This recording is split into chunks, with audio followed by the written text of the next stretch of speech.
Hello students, question number 22 from JEE 2023, 11th April, shift 2. The question is, let the probability of getting head for a biased coin is 1/4, यानी कि tail आने की probability 3/4 हो जाएगी.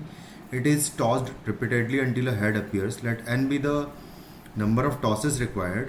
If the probability that the equation this has no real root is p by q, where p and q are co-prime, then q minus p का value बताना है क्या आएगा. तो स्टार्ट करें. सबसे पहले तो अगर मैं इस इक्वेशन की बात करूँ तो इसके रियल रूट नहीं आने का मतलब है कि इसका डिस्क्रिमिनेंट लेस देन 0 होगा, यानी कि 5n का square minus 4 into 64 should be less than 0, यानी कि हो जाएगा 25n square less than 64 into 4 हो जाएगा 256. तो ये जाएगा n स्क्वायर लेस देन चाहिए हमें 256 डिवाइडेड बाई 25. तो बेसिकली n का वैल्यू लेस देन चाहिए होगा, क्योंकि ये तो नेचुरल नंबर ही है. नंबर ऑफ टाइम्स टॉस है तो नेगेटिव नहीं हो सकता, ये जीरो भी नहीं हो सकता. तो ये हो जाएगा कितना, इसका वैल्यू आ जाएगा 16/5. और n का वैल्यू लेस देन 16/5 का मतलब है कि n की जो पॉसिबल वैल्यूज़ है वो हो सकती है 1, 2 एंड 3, इसके बाद नहीं हो सकती.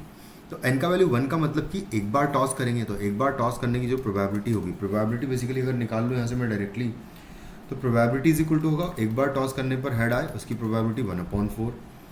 दूसरी बार में टॉस करने के बाद हेड आए, इसका मतलब पहली बार में टेल आया होगा और सेकेंड टाइम में फिर हेड आया होगा, प्लस फिर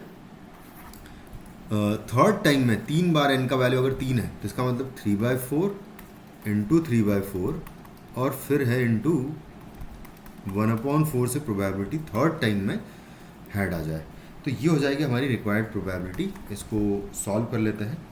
तो यहाँ पर 64 बेसिकली सबका एलसीएम आ जाएगा. यहाँ पर आ जाएगा 16 प्लस यहाँ पर अगर देखिए तो 16 ऑलरेडी है, तो 4 मल्टीप्लाई कर देंगे तो ऊपर 12 हो जाएगा.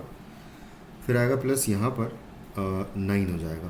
तो इन सबको ऐड कर लेते हैं. 16 प्लस 12 इज़ 28 प्लस 9 करेंगे तो 28 प्लस 9 8 और 9 17 हो जाएगा. तो 37/64 is the answer of the question. But यहाँ पर मुझे q माइनस पी का वैल्यू निकालना है, तो q minus P is equal to हो जाएगा 64 माइनस 37, यानी कि 27 जो है हमारा फाइनली आंसर हो जाएगा इस क्वेश्चन का. Thank you.